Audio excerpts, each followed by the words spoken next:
Dominator uuden Brawl Stars-videon parissa ja... Anteeksi, Brawl Stars-video. Geometry meinasin... Yksi Swords Geometry Dashista meinasin tehdä ja... Tästä ei tuu pitkä, tästä ei saada alle 15 sekuntia, mä vedän nopea... glutterfunkia, niin mä kerkeen näyttää. Tässä on yksi vähän tämmönen... Niinku... Koska mulla loppuu Swordsi aika pian, niinku se ei oo pitkä. Tää on ensimmäinen Geometry Dash-aiheinen. Te voitte muuten...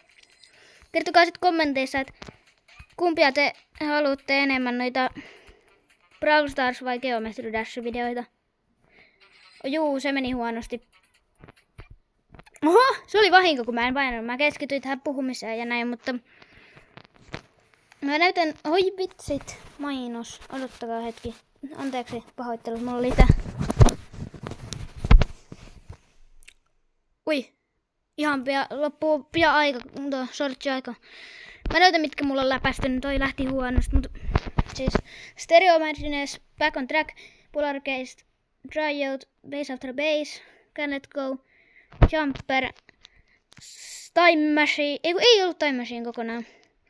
Cycles, X-Step, Glutterfunk, Theory of Everything, Electroman Adventures, Clubstep, tai no ei ole läpästy, mutta siis mä vaan sanon sitten näitä mä en oo pelannut.